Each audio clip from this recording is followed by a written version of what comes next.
আজ সকাল থেকেই ছিল টেনশন ভরা দিন। প্রথমে তো আমার ছেলের শরীরটা সকাল থেকে একদম ভালো ছিল না, ফলে ও স্কুলে যেতে পারেনি।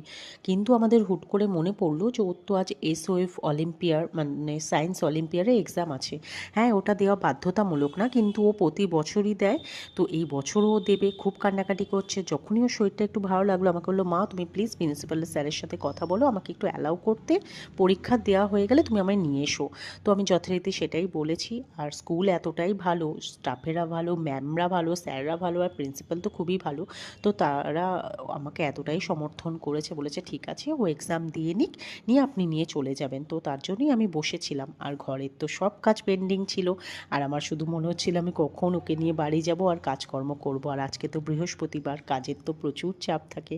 তো যথারীতি বাড়িতে এসে আমি সব কাজ মিটিয়ে দিয়ে তাড়াতাড়ি করে আগে পুজোটা করে নিয়েছিলাম। তারপরে ছেলেকে কিছু একটা খাইয়ে দিয়েছিলাম আর আমরাও খেতে বসে পড়েছিলাম। আজকে ছিল চিকেন দো পেঁয়াজা আর তার সাথে গরম গরম ভাত। আমার খুব ইচ্ছে ছিল যে একটুখানি নান বানানোর, কিন্তু একদমই হাতে সময় ছিল না, ফলে আজকে চিকেন দো পেঁয়াজার সঙ্গে এই রাইসটারই আমরা এনজয় করি। বাট সিরিয়াসলি বলছি, এটাও খেতে খুবই ভালো লাগছিল।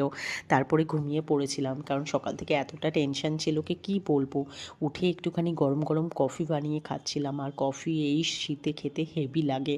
তো রোজই মানে মোস্ট অফ দ্য টাইম এটাই খাওয়া হচ্ছে। তারপরে রাতের ডিনারে ছিল আজকে ফুলকপি আর আলুর তরকারি, আর তার সঙ্গে দুটো রুটি। তারপরে খুব ব্রাউনি খেতে ইচ্ছা করছিল, তো হাজব্যান্ডকে বললাম প্লিজ একটু এনে দাও। তো ও এনে দিয়েছিল। আর ব্রাউনটাও খেতে খুবই সুন্দর ছিল। এত কিছু করার পর আর শরীরে এনার্জি নেই। তো চলো আজ এইটুকুনি।